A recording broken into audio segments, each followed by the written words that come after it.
Hello बच्चों, कैसे हो आप सभी। स्वागत है आपके प्यारे चैनल द फिजिक्स क्लासेस में। और मैं कुलदीप। बेटा आज हम फिजिकल वर्ल्ड का जो लेक्चर नंबर 2 लेके आए हैं, चैप्टर नंबर फर्स्ट का लेक्चर नंबर 2 लेके आए हैं, जिसके अंदर अंदर आज हम उसी टॉपिक को जिसमें हम इंट्रोडक्शन ऑफ फिजिक्स पढ़ रहे थे कि व्हाट इज फिजिक्स, फिजिक्स होती क्या है, उसी को आज हम थोड़ा सा आगे बढ़ाएंगे और फिजिक्स के बारे में और कुछ जानने की कोशिश करेंगे। तो बेटा टॉपिक हम शुरू करते हैं। देखिएगा, हम ये कह सकते हैं कि फिजिक्स, टेक्नोलॉजी और हमारी सोसाइटी ये आपस में कैसे रिलेटेड है। ध्यान दीजिएगा, फिजिक्स, टेक्नोलॉजी और हमारी सोसाइटी आपस में कैसे रिलेट है। तो बच्चों आप सभी को पता है कि जब जब टेक्नोलॉजी की खोज हुई है तो उसके अंदर जब जब हमें कोई नई चीजें देखने को मिली इस दुनिया के अंदर, जिसने इस दुनिया को अचंभित कर दिया, साइंस ने इतनी बड़ी बड़ी खोज की है, तो वो सब क्या है, टेक्नोलॉजी है। लेकिन वो टेक्नोलॉजी आई कहां से? उस टेक्नोलॉजी में हम जैसे कहते हैं कि फैन, एक पंखा है, ये पंखा घूमता है, क्यों घूमता है, इसके पीछे क्या प्रिंसिपल है, ठीक है, ये कितनी तेज स्पीड से घूमेगा, इसको कितने करंट की जरूरत है। तो सारी चीजें हम पहले फिजिक्स के फंडामेंटल रूल्स लगा के, यानी कि फिजिक्स के हम कुछ लॉज उसके ऊपर अप्लाई करते हैं, फिर हम एक उस लॉ के अकॉर्डिंग हम एक मोटर बनाते हैं या फिर हम एक फैन बनाते हैं, एक पंखा बनाते हैं, जिसमें हमें पता होता है कि इतने करंट मिलने के बाद ये चलेगा। फॉर एग्जाम्पल एक एग्जाम्पल लेते हैं, जैसे कि स्टीम इंजन। स्टीम इंजन एक टेक्नोलॉजी का ही हिस्सा था, आप सभी जानते हो। स्टीम इंजन जो है एक टेक्नोलॉजी का ही हिस्सा है। ये एक टेक्नोलॉजी थी, हमारे पास एक नया इंजन था जो वास्तव में एक चमत्कार ही था, ठीक है, यानी कि बिना किसी इंसान की सहायता से चलने वाला, कुछ एक्सटर्नल फोर्सेस की वजह से, यानी कुछ एक्सटर्नल उसको फ्यूल उसके अंदर डालने की वजह से वो हम ये कह सकते हैं कि ये चलने वाला। पर इसकी एफिशिएंसी क्या थी, यानी काम करने की क्षमता क्या थी, इसकी एफिशिएंसी बहुत कम थी। सोचिए इस चीज को, बहुत ही लो थी इसकी एफिशिएंसी। तो इसकी एफिशिएंसी हमने क्या करनी थी, बढ़ानी थी बेटा। इसकी एफिशिएंसी बढ़ानी थी, तो इसकी एफिशिएंसी बढ़ाने के लिए फिजिक्स आ गई। यानी कि टेक्नोलॉजी में की बात करें तो हमारे पास एक स्टीम इंजन था, बट इसकी एफिशिएंसी कम थी, तो इसकी एफिशिएंसी बढ़ाने के लिए हमने फिजिक्स का सहारा लिया। फिजिक्स की एक ब्रांच आई, फिजिक्स की एक ब्रांच आई जिसको हम थर्मोडायनेमिक्स बोलते हैं। क्या बोलते हैं? थर्मोडायनेमिक्स, जिसके अंदर हम बहुत सारे हीट इंजन के बारे में पढ़ते हैं। क्या पढ़ते हैं बेटा? हीट इंजन के बारे में पढ़ते हैं। ये हीट इंजन क्या थे? स्टीम इंजन की तरह ही इंजन थे जिनकी एफिशिएंसी बहुत ज्यादा थी। यानी कि जब जब टेक्नोलॉजी को जरूरत पड़ती है तब तक फिजिक्स की एक नई ब्रांच की खोज होती है। It is the new branch of physics, new branch of physics. और इसकी जरूरत क्यों पड़ी? जब हमें स्टीम इंजन की एफिशिएंसी ज्यादा चाहिए थी, तो हमने एक नई, आपके पास फिजिक्स की एक नई ब्रांच की खोज की, थर्मोडायनेमिक्स। यानी कि जब जब टेक्नोलॉजी को जरूरत पड़ती है फिजिक्स आ जाती है। और जब जब फिजिक्स किसी चीज की खोज करती है, जैसे कि फिजिक्स की बात ही हम करते हैं, फिजिक्स में हम एक डिवाइस पढ़ेंगे, सेमीकंडक्टर। सेमीकंडक्टर, सेमीकंडक्टर की जैसे सिलिकॉन चिप, आपने कभी नाम सुना हो, सिलिकॉन चिप होती है जो मोबाइल में या फिर मोबाइल के अंदर लगी होती है, सिलिकॉन चिप होती है। यानी कि आपके पास डायोड, सेमीकंडक्टर से कुछ डिवाइसेस बनाते हैं हम, डायोड। ये सब हम फिजिक्स में हमने इनके बारे में जाना। लेकिन हमने टेक्नोलॉजी का यूज करते हुए, फिजिक्स की इस ब्रांच का यूज करते हुए, सेमीकंडक्टर का, मॉडर्न फिजिक्स भी इसको हम बोलते हैं, इसका यूज करते हुए टेक्नोलॉजी का साथ लिया। और टेक्नोलॉजी में हमने इस सेमीकंडक्टर का यूज करते हुए कंप्यूटर बनाए, कंप्यूटर्स बनाए, मोबाइल बनाए,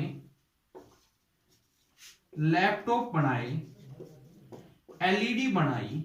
किसका? सेमीकंडक्टर का यूज करते हुए। तो यानी कि जब जब फिजिक्स की कोई ब्रांच हमें हेल्प करती है, तो हम टेक्नोलॉजी के अंदर उन चीजों, उन डिवाइसेस का यूज करते हुए बहुत सारी और भी डिवाइसेस बनाते हैं। जैसे कि फिजिक्स के अंदर ही हम इलेक्ट्रोमैग्नेटिक वेव के बारे में पढ़ते हैं, इलेक्ट्रो मैग्नेटिक वेव, ये वे वेव होती है जिससे आज आपका इंटरनेट सब सारी जो भी कम्युनिकेशन सिस्टम है वो काम करता है। तो इलेक्ट्रोमैग्नेटिक वेव की एक ब्रांच है आपके पास, ये मान सकते हैं फिजिक्स की।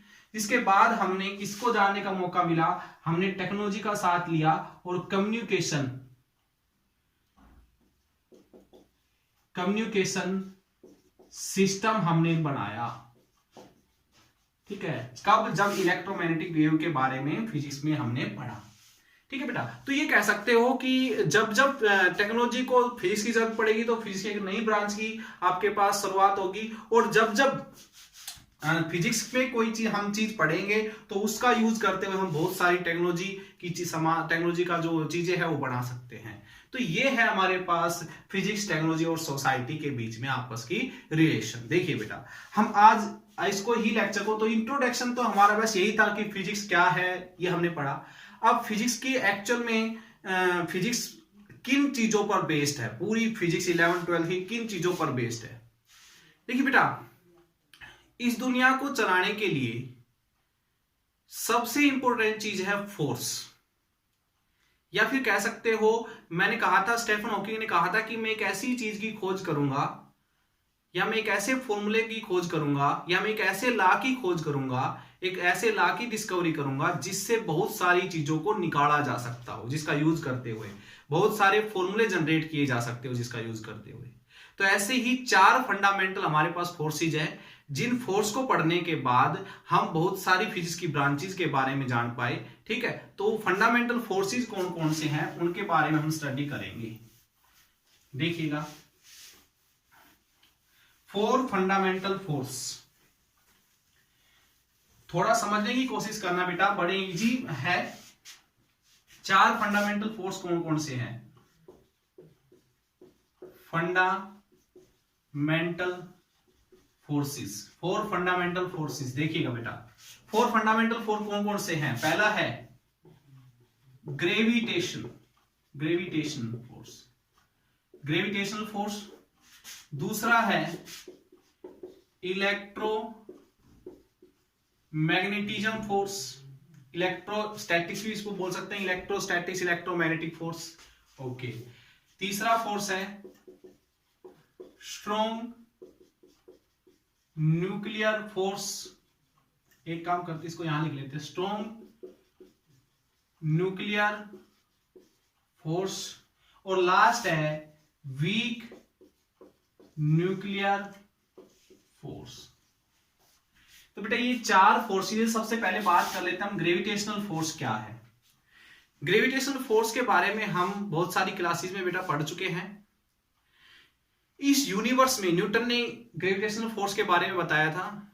देखिए बेटा, इस यूनिवर्स के अंदर, पूरे संसार के अंदर जितनी भी ऑब्जेक्ट्स है, देखिए मैं हूं, मान लीजिए बोर्ड है, मैं हूं, ये पेन है, तो इन सभी के बीच में एक फोर्स ऑफ अट्रैक्शन है। अर्थ के मेरे बीच में अट्रैक्शन है, मेरे इस बोर्ड के बीच में एक अट्रैक्शन है, मेरे और इस पेन के बीच में एक अट्रैक्शन है। या कह सकते हो कि इस यूनिवर्स के अंदर 2 ऑब्जेक्ट, वो चाहे कहीं पर भी हो, वो एक दूसरे को अट्रैक्ट कर रही है। इसी को हम ग्रेविटेशनल फोर्स बोलते हैं। इस 11th क्लास की 6th यूनिट के बारे में हम इसके बारे में डिटेल से पढ़ेंगे। ग्रेविटेशनल फोर्स क्या होता है, ये फोर्स। देखिए बेटा, ये 2 बॉडी है, इसका मास m1 है, इसका मास m2 है, इन दोनों के बीच का डिस्टेंस r है। तो ग्रेविटेशनल फोर्स इन दोनों के बीच में कितना होगा? g m1 m2 by r square. ये है ग्रेविटेशनल। 2 ऑब्जेक्ट इस यूनिवर्स के अंदर, 2 ऑब्जेक्ट, कहता न्यूटन ने कहा था कि इस यूनिवर्स में कोई भी 2 ऑब्जेक्ट आसपास है या कहीं पर भी है, एक दूसरे को हमेशा अट्रैक्ट करती है, और इतने फोर्स से एक दूसरे को अट्रैक्ट करती है। जी ग्रेविटेशनल कांस्टेंट होता है बेटा, हम इनके बारे में बताया 6th यूनिट में डिटेल में पढ़ेंगे। m1 m2 इन दोनों का मास है, r क्या है, इन दोनों के बीच का डिस्टेंस है। तो ये इतना फोर्स इन दोनों के बीच में होता है, इससे हम फोर्स निकाल सकते हैं इनके बीच में। ये लॉन्ग रेंज फोर्स होता है बेटा। क्या होता है? इसका नोट्स बनाते रहिएगा। लॉन्ग रेंज फोर्स होता है। जैसे कि हम अर्थ की बात करते हैं, अर्थ किसी भी बॉडी को बहुत दूर, इनफाइनाइट डिस्टेंस से बहुत ज्यादा दूर से किसी बॉडी को खींच सकती है अपनी तरफ, यानी कि this is a long range force. ठीक है, क्या है, एक लॉन्ग रेंज फोर्स है, बट ये क्या है, एक वीक फोर्स है। क्या है, एक वीक फोर्स है। देखिए वीक और लॉन्ग रेंज फोर्स में अंतर होता है। देखिए बेटा, लॉन्ग रेंज का मीनिंग है कि ये फोर्स किसी भी बॉडी को बहुत दूर तक खींच कर ला सकता है अपनी तरफ। जैसे अर्थ है, अर्थ किसी बॉडी को इनफाइनाइट डिस्टेंस से खींचकर अपनी तरफ ला सकती है। लेकिन जैसे फॉर एग्जांपल, जैसे मान लीजिए ये अर्थ है, ये अर्थ है, मान लीजिए अर्थ के ऊपर एक चुंबक रखी है, वो चुंबक अर्थ के साथ चिपकी हुई है क्योंकि ग्रेविटेशनल फोर्स ने उस चुंबक को अपनी तरफ खींचा हुआ है। अब एक चुंबक लेके आते हैं और इस चुंबक के ऊपर रखते हैं, जो यहां पर रखी हुई है, इस चुंबक के ऊपर एक चुंबक लेके आते हैं, तो ये अर्थ ने खींच रखा था इस चुंबक को, लेकिन जैसे इसके ऊपर ये चुंबक लेके आए तो इस चुंबक ने इसको खींच लिया। तो अब मुझे ये बताइए कि एक फोर्स इस चुंबक के ऊपर, एक फोर्स नीचे की तरफ लग रहा था, एक फोर्स अब दूसरी चुंबक की वजह से ऊपर की तरफ लगा, तो ये फोर्स ज्यादा हैवी हो गया ना, इसने इसको खींच लिया। तो ग्रेविटेशनल फोर्स यहां पर वीक फोर्स हुआ कि नहीं हुआ? ठीक है, as comparison to electromagnetic force, यानी कि मैग्नेटिक फोर्स जो था इस चुंबक और इस चुंबक के बीच में, उनके बीच में जो फोर्स था वो ज्यादा बड़ा था as comparison to gravitational force. तो इट इज वीक फोर्स। ये क्या है, एक वीक फोर्स है, बट ये दूर, एक चुंबक है, एक चुंबक किसी दूसरी चुंबक को इतनी दूर से खींच सकती है, इतनी दूर से खींच सकती है, इतनी दूर से खींच सकती है, लेकिन इतनी ज्यादा दूर से नहीं खींच पाएगी। ऐसे ही अर्थ क्या है, किसी भी ऑब्जेक्ट को बहुत दूर तक अपनी तरफ खींच कर ला सकती है। ओके बेटा, ये बात समझ में आई सभी को? ठीक है, और it is does not depend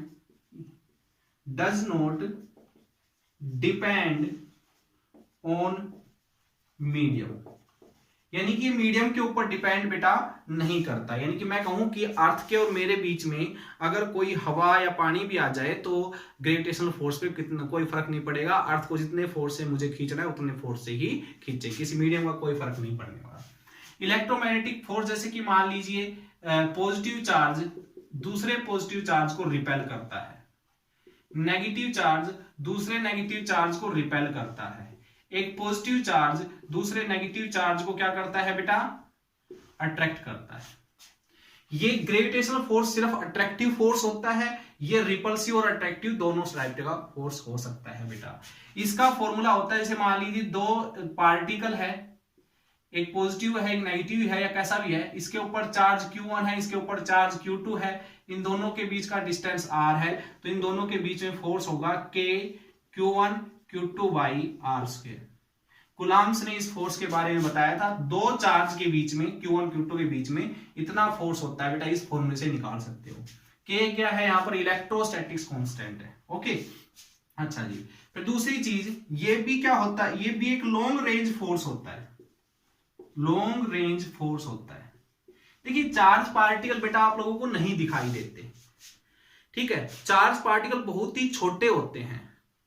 अगर एक चार्ज पार्टिकल यहां पर है और दूसरा चार्ज पार्टिकल यहां पर ले आऊं, बिल्कुल देखिए हम देखें तो हमारे हिसाब से बहुत नजदीक नजदीक है ये, लेकिन इन चार्ज पार्टिकल के साइज के हिसाब से देखें तो इनके बीच का जो ये डिस्टेंस है ना, ये बहुत ज्यादा है। यानी कि हम एक छोटे से इंसान है, ठीक है, हमारे कंपैरिजन में अमेरिका हमसे बहुत ज्यादा दूर है, ठीक है, लेकिन अगर हम उसी चीज को हवाई जहाज से कवर करने की कोशिश करें, अमेरिका और इंडिया के बीच के डिस्टेंस को, तो वो डिस्टेंस बहुत कम है, ठीक है, हम देखें तो हमारे हिसाब से बहुत ज्यादा दूर है। तो इसी हिसाब से चार्ज के बीच का थोड़ा सा भी डिस्टेंस बहुत ज्यादा लंबा होता है, इसलिए मैंने बोला लॉन्ग रेंज फोर्स होता है ये, ठीक है। ये it is second strongest force, ये सबसे ज्यादा स्ट्रॉन्ग तो बेटा ये होता है, उसके बाद दूसरे नंबर पर स्ट्रॉन्ग फोर्स ये होता है, ठीक है, उसके बाद फिर ये फोर्स की बारी आती है और सबसे वीक फोर्स होता है ग्रेविटेशनल फोर्स, ठीक है, और ये भी डिपेंड नहीं करता, इंडिपेंडेंट ऑन मीडियम, ये भी इंडिपेंडेंट होता है ऑन मीडियम, मीडियम के ऊपर डिपेंड नहीं करता। ओके अब हम बात करते हैं बेटा important force, strong nuclear force. बेटा आप सभी को पता है कि एटम किस तरीके से बढ़ता है, एक एटम के बीच में होता है न्यूक्लियस, उसके चारों तरफ इलेक्ट्रॉन चक्कर लगा रहे होते हैं, ठीक है, पता है ना ये चीज, हम सिर्फ बात करेंगे न्यूक्लियस की। किसकी बात करेंगे? न्यूक्लियस। इसमें क्या होते हैं? Proton neutron, proton proton neutron होते हैं। पता है आप सभी को ये चीज? प्रोटॉन न्यूट्रॉन होते हैं। अच्छा, प्रोटॉन के ऊपर कैसा चार्ज होता है? दो प्रोटॉन की बात कर लेते हैं। इस न्यूक्लियस के अंदर दो न्यूक्लियॉन्स लिए हमने, कौन कौन से? प्रोटॉन। ये प्रोटॉन पॉजिटिव होने की वजह से एक दूसरे को क्या करेंगे? रिपेल करेंगे। तो रिपेल करेंगे इस न्यूक्लियस के अंदर। कभी आप लोगों ने सोचा है कि न्यूक्लियस के अंदर दो पॉजिटिव चार्ज पास होते हुए भी ये न्यूक्लियस को अंदर एक दूसरे को रिपेल करते हुए भी इस न्यूक्लियस के अंदर बंधे हुए हैं, कहीं छोड़ के नहीं जाते न्यूक्लियस को। सोचिए इस चीज को कि देखिए, मैंने फिर रिपीट कर देता हूं, इस न्यूक्लियस के अंदर प्रोटॉन है, न्यूट्रॉन है। तो मैं कहूं प्रोटॉन के बीच में रिपल्सिव फोर्स होता है, तो ये प्रोटॉन यहां से निकल के बाहर भाग जाना चाहिए। दोनों के बीच में रिपल्सिव फोर्स है, ऐसे ये निकल के भाग जाना चाहिए, रिपल्सन फोर्स है। बट फिर भी ये न्यूक्लियस के अंदर ही रहते हैं। रिपल्सन फोर्स होने की वजह से भी ये प्रोटॉन इस न्यूक्लियस के अंदर ही रहते हैं, यानी कि इनके बीच में फोर्स ऑफ रिपल्सन नहीं है। इन दोनों के बीच में कैसी है? फोर्स ऑफ अट्रैक्शन है बेटा। समझे बात मेरी? इन दोनों के बीच में फोर्स ऑफ अट्रैक्शन है। और आइंस्टीन ने कहा था कि ये फोर्स ऑफ अट्रैक्शन आई कहां से? दोनों पॉजिटिव होने की वजह से भी एक दूसरे को अट्रैक्ट क्यों कर रहे हैं? देखिए बेटा, एक्चुअल में क्या है कि आइंस्टीन के इक्वेशन के according energy is equal to mc² equal होती है। यहां पर मास कहता है एनर्जी में कन्वर्ट हो सकता है। ये आप लोग मानते हो ना, मास एनर्जी में कन्वर्ट हो सकता है। जैसे आप खाना खाते हो, दिस इज मास, और वो आपको एनर्जी देता है, तो एनर्जी में कन्वर्ट हो सकता है। ये भी एग्जांपल ले सकते हो। तो इसी तरीके से यहां पर ये न्यूक्लियस हमेशा अपने मास का लॉस करता रहता है। न्यूक्लियस के अंदर जो है प्रोटॉन और पूरे न्यूक्लियस का मास अलग अलग होते हैं, यानी मास का लॉस होता है यहां पर। और जो डिफेक्टिव मास है, यानी कि लॉस ऑफ मास हुआ, वही एनर्जी में कन्वर्ट हुआ, और उस एनर्जी से ये सारे के सारे बंधे हुए हैं। It is called binding energy. और बाइंडिंग एनर्जी ही यहां पर इनके बीच में फोर्स का काम करती है। तो स्ट्रॉन्ग न्यूक्लियर फोर्स के बारे में और भी हम डिटेल में पढ़ेंगे बेटा, प्रीवियस क्लासेस के अंदर, आगे क्लासेस के बारे में के अंदर हम पढ़ेंगे। तो हम ये कह सकते हैं कि स्ट्रॉन्ग न्यूक्लियर फोर्स प्रोटॉन के बीच में अट्रैक्शन, ओके, न्यूट्रॉन के बीच में अट्रैक्शन, इवन प्रोटॉन न्यूट्रॉन के बीच में भी एक अट्रैक्शन के साथ सारे प्रोटॉन न्यूट्रॉन को एक न्यूक्लियस के अंदर बांधे हुए हैं। So it is a strongest force. ये इस दुनिया का सबसे ज्यादा बेटा, सबसे ज्यादा स्ट्रॉन्ग फोर्स होता है। बट क्या होता है, ये न्यूक्लियस है, जैसे मान लीजिए इस न्यूक्लियस की रेडियस होती है रदरफोर्ड के मॉडल के अकॉर्डिंग 10⁻⁻15 मीटर।